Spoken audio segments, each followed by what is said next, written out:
আমাদের সরকারের এই যে ডিপার্টমেন্টের যে আমাদের মেসেজগুলো আমরা কি কাজ করি এখানে আমরা আসলে আমরা এই যে বয়স্ক লোক, আমরা প্রতিবন্ধী লোক, আমরা বিভিন্ন ধরনের পিছিয়ে পড়া জনগোষ্ঠী নিয়ে কাজ করি। আমরা আমাদের কার্যক্রমগুলো সরকারের প্রত্যেকটা কার্যক্রম কাদের জন্য? জনগণের জন্য। এই যে ক্যান্সার, কিডনি, লিভার সিরোসিস, স্ট্রোকে, প্যারালাইজ, জন্মগত হৃদরোগ, হ্যাঁ, এগুলা এককালীন যে 50,000 টাকা দেওয়া হয়, বয়স্ক ভাতা, প্রতিবন্ধী ভাতা, বিধবা ভাতা, প্রতিবন্ধী শিক্ষার্থী থেকে শুরু করে এমন কোনো কাজ নেই। মেডিকেলে আমাদের হাসপাতালও সমাজসেবার কী সেবা দেওয়া হয়।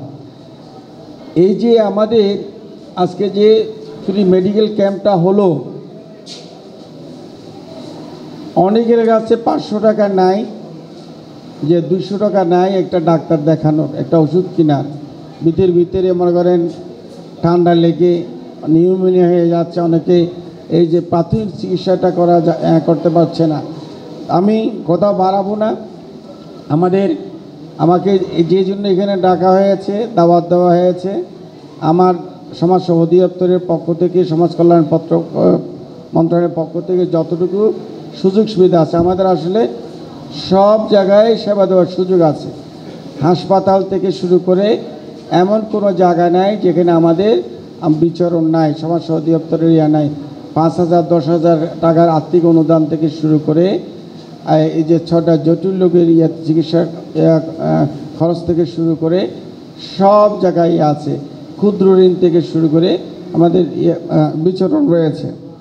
আমাদের আজকে যারা national environment and human rights foundation, আজকে আমাদের যে সুন্দর একটা মহতি উদ্যোগ, আপনাদের উছিলায়, আপনার মনে করেন আমার এই যে যারা গরিব লোক তারা একটু সেবা পাবে, এই জন্য আমাদের সংগঠন যাতে স্বচ্ছ থাকে, সংগঠনের নেতৃত্ব যাতে থাকে, সুন্দরভাবে পরিচালিত হয়, আমি করব।